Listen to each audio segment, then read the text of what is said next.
샬롬, 안녕하세요. 제이슨 목사입니다. 오늘 하나의 말씀은 사사기 19장 16절에서 30절입니다. 제가 읽어드리겠습니다. 저녁 때에 한 노인이 밭에서 일하다가 돌아오니 그 사람은 본래 에브라임 산지 사람으로서 기브아에 거류하는 자요, 그곳 사람들은 베냐민 자손이더라. 노인이 눈을 들어 성읍 넓은 거리에 나그네가 있는 것을 본지라. 노인이 묻되 그대는 어디로 가며 어디서 왔느냐 하니 그가 그에게 이르되 우리는 유다 베들레헴에서 에브라임 산지 구석으로 가나이다. 나는 그곳 사람으로서 유다 베들레헴에 갔다가 이제 여호와의 집으로 가는 중인데 나를 자기 집으로 영접하는 사람이 없나이다. 우리에게는 나귀들에게 먹일 집과 여물이 있고 나와 당신의 여종과 당신의 종인 우리들과 함께한 청년에게 먹을 양식과 포도주가 있어 무엇이든지 부족함이 없나이다 하는지라. 그 노인이 이르되 그대는 안심하라. 그대의 쓸 것은 모두 내가 담당할 것이니 거리에서는 유숙하지 말라 하고 그를 데리고 자기 집으로 들어가서 나귀에게 먹이니 그들이 발을 씻고 먹고 마시니라. 그들이 마음을 즐겁게 할 때에 그 성읍의 불량배들이 그 집을 에워싸고 문을 두들기며 집주인 노인에게 말하여 이르되 내 집에 들어온 사람을 끌어내라. 우리가 그와 관계하리라 하니 집주인인 그 사람이 그들에게 나와서 이르되 아니라 형제들아 청하노니 이 같은 악행을 저지르지 말라. 이 사람이 내 집에 들어왔으니 이런 망령된 일을 행하지 말라. 보라, 여기 내 처녀딸과 이 사람의 첩이 있은즉 내가 그들을 끌어내리니 너희가 그들을 욕보이든지 너희 눈에 좋은 대로 행하되 오직 이 사람에게는 이런 망령된 일을 행하지 말라 하나 무리가 듣지 아니하므로 그 사람이 자기 첩을 붙잡아 그들에게 밖으로 끌어내며 그들이 그 여자와 관계하였고 밤새도록 그 여자를 능욕하다 새벽 미명에 놓은지라. 동틀 때에 여인이 자기 주인이 있는 그 사람 집문에 이르러 엎드려져 발길까지 거기 엎드려져 있더라. 그의 주인이 일찍이 일어나 집문을 열고 떠나고자 하더니 그 여인이 집문에 엎드려져 있고 그의 두 손이 문지방에 있는 것을 보고 그에게 이르되 일어나라, 우리가 떠나가자 하냐. 아무 대답이 없는지라. 이에 그의 시체를 나귀에 싣고 행하여 자기 곳에 돌아가서 그 집에 이르러서는 칼을 가지고 자기 첩의 시체를 거두어 그 마들을 찍어 12덩이에 나누고 그것을 이스라엘 사방에 두루 보내매 그것을 보는 자가 다 이르되 이스라엘 자손이 애굽 땅에서 올라온 날부터 오늘까지 이런 일이 일어나지도 아니하였고 보지도 못하였도다. 이 일을 생각하고 상의한 후에 말하자 하니라. 아멘. 하나님의 말씀입니다. 오늘 본문인 사사기 19장 후반부에 나오는 이 기브아 백성들의 악행이 왠지 낯설지 않습니다. 그 이유는 이와 비슷한 이야기가 바로 창세기 19장에 나오기 때문입니다. 바로 소돔 백성들의 악행입니다. 소돔과 고모라의 죄악이 너무나 커서 하나님의 심판이 바로 코앞에 있었습니다. 하나님께서 아브라함을 생각하사 심판하시기 전에 먼저 그의 조카 롯을 구원하시기 위해 두 천사를 롯이 거주하고 있는 소돔으로 보냅니다. 두 천사가 롯의 집에 들어갔을 때 소돔의 남자들이 노소를 막론하고 온 군에서 모여 롯의 집을 둘러싸고 부르짖습니다. 오늘 밤에 찾아온 두 나그네를 밖으로 끌어내라 라고 소리칩니다. 소돔의 온 남자들이 그 두 나그네와 성적 관계를 갖겠다고 말하는 것입니다. 쉽게 말씀드려 남자들이 남자를 집단으로 강간하겠다는 것입니다. 당시 나그네는 사회적 약자입니다. 왜냐하면 나그네는 억울한 일을 당해도 아무도 그들을 도와줄 사람이 없기 때문입니다. 지금도 해외 여행객은 언제나 범죄의 대상이 됩니다. 억울한 일을 당해도 본국 사람이 아니기에 그 나라의 경찰도 법도 크게 상관하지 않습니다. 그래서 나그네는 사회적 약자에 속합니다. 이러한 약자를 보호하는 것이 마땅한 인간의 도리 있나. 노소를 막론하고 온 동네 남자들이 약자를 집단으로 강간한다는 것은 정말 가증한 악행입니다. 이 모습이 소돔과 고모라가 심판받기 직전에 보여준 그들의 악한 모습이었습니다. 소돔과 고모라의 성적 타락과 난잡한 음행의 모습이 바로 악이 최고치에 다다랐음을 보여주는 단적인 증거입니다.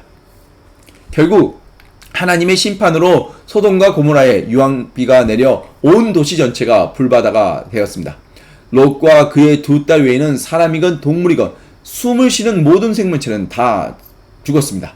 소돔과 고모라의 이야기는 지금부터 약 3900년 전의 이야기입니다.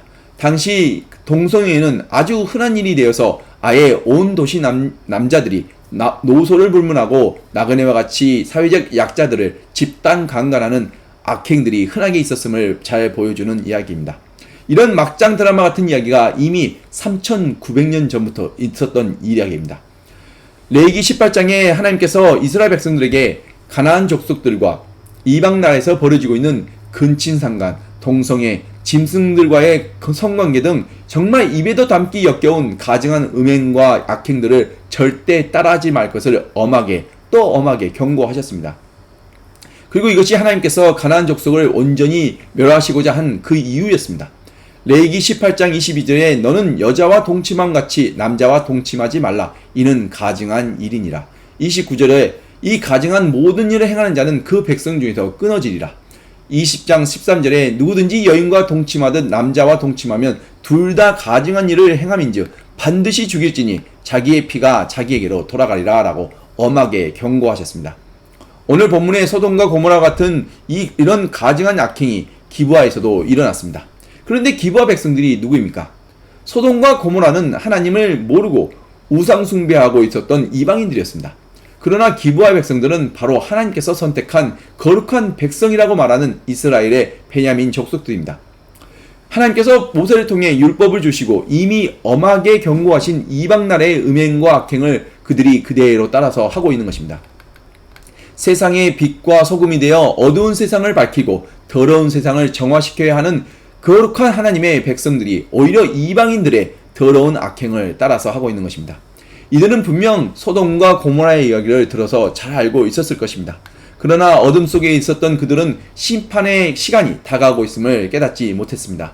소돔과 고모라가 그러했듯이 자신들의 죄악으로 말미암아 베냐민 족속들은 멸절을 당합니다. 광야로 간신히 도망친 600명의 남자를 제외하고는 생명이 있는 모든 것은 다 칼로 죽임을 당했습니다. 예나 지금이나 죄값은 사망입니다. 오늘 특별히 여러분들과 함께 은혜를 나누고자 하는 말씀은 25절에 그 사람이 자기 첩을 붙잡아 그들에게 밖으로 끌어내매 그들이 그 여자와 관계하였고 밤새도록 그 여자를 능욕하다가 새벽 미명에 놓은지라 라는 말씀입니다. 죄와 악으로 물들어버린 어두운 세상이 보여주는 대표적인 증상 두 가지가 있습니다. 첫째는 죄와 악으로 만연된 세대는 죄에 둔감합니다.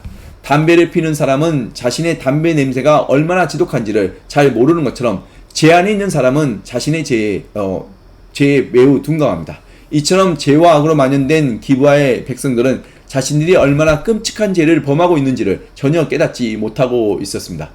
요한복음 3장 19절과 20절에서 예수님께서 말씀하시길 빛이 세상에 왔을 때 사람들이 자기 행위가 악함으로 빛보다 어둠을 더 사랑한 것이니라.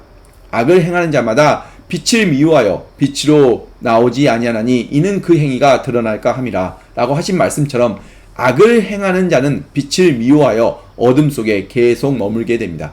그리고 어둠 속에 머무는 자는 어둠 속에 너무 익숙해져서 자신이 있는 그곳이 어둡다는 것을 잘 느끼지 못합니다. 그 대표적인 예가 바로 다윗과 밧세바입니다. 다윗은 자신을 위해 목숨을 걸고 맹렬히 지금 전투 중에 있는 충신 우리아의 아내와 간음을 하고 밧세바가 임신을 하자 이를 감추기 위해 그 충신 우리아를 죽입니다. 하나님의 마음에 합한 자라는 그 칭찬까지 받았던 다윗은 이런 끔찍한 살인과 간음의 죄를 범하고도 나단 선지자가 말해주기 전까지 자신의 죄를 전혀 깨닫지 못했습니다.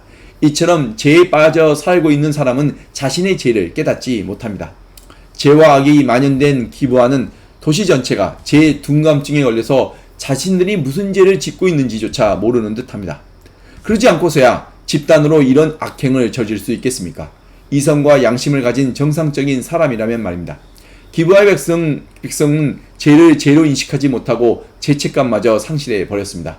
죄를 짓는 것보다 더 무서운 것은 자신의 죄를 깨닫지 못하는 것입니다. 두 번째로 죄와 악으로 물든 세대는 매우 냉혹하고 이기적입니다. 자기 자신밖에 모릅니다. 나만 좋으면 됩니다. 남이 어찌되었건 나만 좋으면 됩니다. 자신이 수치를 당하지 않기 위해서 자기보다 더 연약한 자신의 첩을 동네 불량배들에게 넘겨줍니다. 그리고 밤새 수많은 남자들에게 능욕을 당한 첩이 문 앞에 쓰러져 있음에도 불구하고 그는 전혀 슬퍼하거나 쓰러져 있는 자신의 첩을 불쌍하게 여기지도 않았습니다. 마치 어젯밤에 아무 일도 없었던 것처럼 지금 문 앞에 만신창이가 되어 쓰러져 있는 자신의 첩에게 일어나라 떠나가자 라고 말합니다. 정말 사람이라면 이처럼 잔인할 수 있을까요? 첩을 집단으로 강간한 기브아 백성들의 악도 너무 나쁘지만 첩을 자기 대신 불량배들에게 던져주고 마치 아무 일도 없었던 것처럼 말하고 있는 이 레위는 더 나쁘고 더 악합니다. 자신의 여인을 마치 물건 대하듯 하며 죽은 여인을 다시 12토막으로 칼질을 하는 그의 태도에는 아무런 감정도 사랑도 전혀 느껴지지 않는 너무나 냉혹하고 이기적인 모습입니다. 이처럼 나밖에 모르는 이기적인 모습이 바로 죄와 악으로 물들어버린 세대의 특징입니다. 오늘 본문 말씀은 참으로 암울한 막장 드라마의 끝판입니다. 이런 말씀이 왜 성경에 있는 걸까요?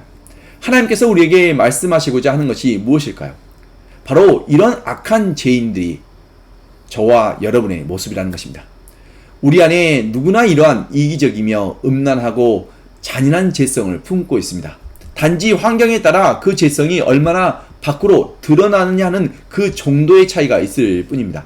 이러한 죄인들을 구원하시러 예수님께서 우리를 찾아오셨을 뿐만 아니라 선한 목자 되신 예수님께서는 자신의 양들을 위하여 자신의 목숨마저 내어주셨습니다. 나 같은 죄인을 살리기 위해 십자가에서 자신의 목숨을 내어주신 하나님의 놀라우신 은혜와 크신 사랑을 깨닫게 하기 위함이었습니다. 어메이징 그레이스를 작사한 존 뉴턴은 노예를 운반하던 배의 선장이었다고 합니다. 잔인하기로 악명 높았던 노예선의 선장으로 노예를 팔아 돈을 벌던 그가 회심을 하고 쓴 노래가 바로 어메이징 그레이스입니다. 나 같은 죄인을 살리신 하나님을 찬양하며 쓴 곡입니다. 나의 자금을 알 때 우리는 하나님의 크심을 알고 나의 죄악됨을 알 때 하나님의 놀라우신 그 사랑과 은혜를 우리가 깨닫게 됩니다. 이처럼 자신의 죄를 깊이 깨닫는 자는 하나님의 은혜를 더 크게 깨닫게 됩니다. 아무리 큰 죄를 지었다 할지라도 자신의 죄를 자복하고 회개하는 자에게는 이사야의 말씀처럼 너희의 죄가 주홍 같을지라도 눈과 같이 희어질 것이요 진홍같이 붉을지라도 양털같이 희게 되리라 라고 하신 약속의 말씀처럼 우리의 모든 죄가 이미 용서받았습니다. 예수 그리스도가 우리의 죄값을 다 치르셨기 때문입니다.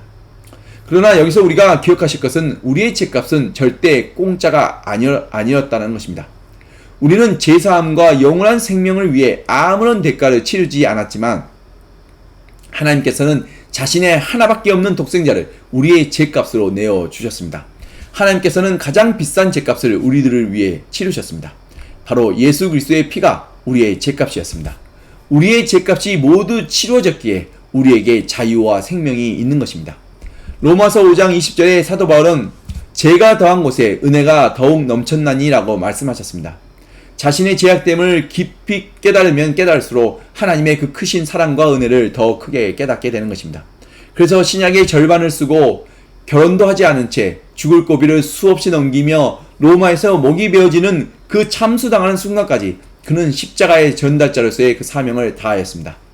사도 바울은 감옥에 수없이 갇히고 매도 수없이 맞아 여러 번 죽을 뻔했으며 유대인들에게 40에 하나 감한 매를 5번 맞고 3번 태창으로 맞고 1번 돌로 맞고 3번 파손하고 일주야를 깊은 바다에서 지냈으며 여러 번 여행하면서 강의 위험과 강도의 위험과 동족의 위험과 이방인의 위험과 시내의 위험과 광야의 위험과 바다의 위험과 거짓 형제 중의 위험을 당하고 또 수고하며 애쓰고 여러 번 자지 못하고 줄이며 목마르고 여러 번 굶고 춥고 헐벗었노라고 고백한 사람이 바로 사도 바울입니다. 그는 진정한 예수님의 제자요 하나님의 사람이며 사도 중에 사도입니다. 이러한 사도 바울이 디모데전서 1장 15절에서 스스로를 나는 죄인 중에 괴수다라고 고백하였습니다. 이 고백은 자신의 죄를 깊이 깨닫고 하나님의 놀라우신 사랑과 은혜를 경험한 사람만이 할 수 있는 고백입니다.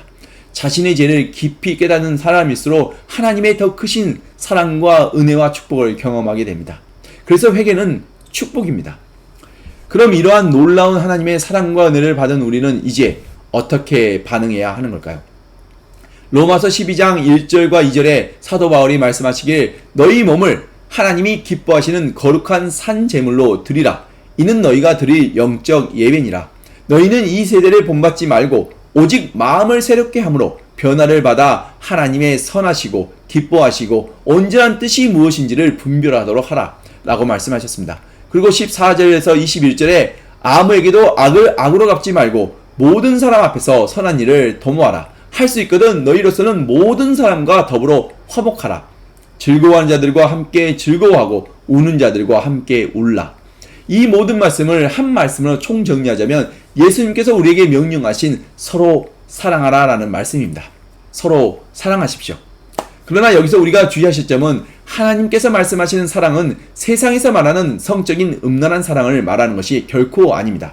세상은 언제나 하나님의 말씀을 왜곡하고 있습니다. 그래서 남녀가 서로 사랑하면 반드시 성관계를 가져야 하는 것처럼 착각하게 만듭니다.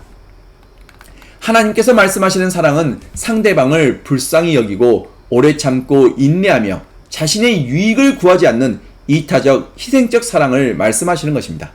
바로 예수님께서 십자가에서 보여주신 그 사랑이 하나님께서 말씀하시는 사랑인 것입니다. 서로 사랑하십시오. 이것이 하나님의 사랑과 은혜를 입은 거룩한 하나님의 자녀들의 올바른 반응입니다. 그래서 예수 그리스도의 사랑을 실천하며 살아가시는 저와 여러분 되시기를 간절히 축원드립니다. 기도하시겠습니다. 하나님 아버지 감사합니다. 예수 그리스도의 십자가 사랑을 통해 너무나 부족하고 제약된 우리를 거룩하신 하나님의 자녀 삼아주시고 예수 그리스도의 생명을 나누어 주심에 감사합니다. 주님의 뜻을 따라 살아가기에 너무나 부족하고 연약한 우리를 불쌍히 여기시고 우리가 실족할 때마다 우리의 연약한 손을 다시 붙잡아 주심에 또한 감사합니다. 나 같은 죄인을 살리시려고 독생자 예수님을 아낌없이 내어주신 하나님의 무한하신 그 사랑과 나 같은 죄인을 살리시기 위해 이 낮고 낮은 땅으로 찾아오셔서 십자가에서 온 몸의 피를 흘리시고 죽으시고 다시 사신 예수님의 놀라우신 은혜에 감사합니다. 이제 우리도 예수 그리스도를 나의 구주 삼고 예수님의 사랑을 실천하여 모든 선한 일에 많은 열매를 맺게 하여 주시옵소서. 그리고 우리에게 맺힌 선한 열매들을 통해 내 주변에 있는 많은 사람들에게 유익과 기쁨을 나누어주며 하나님의 나라가 확장되어가는 그런 아름다운 축복이 우리들의 삶 속에 있게 하여 주시옵소서. 이 모든 것을 이루시는 이는 내 자신이 아닌 우리 안에 살아계신 예수 그리스도를 믿고 의지하며 영원한 생명과 소망의 이름 되신 우리 주 예수 그리스도의 이름으로 간절히 기도드렸습니다. 아멘.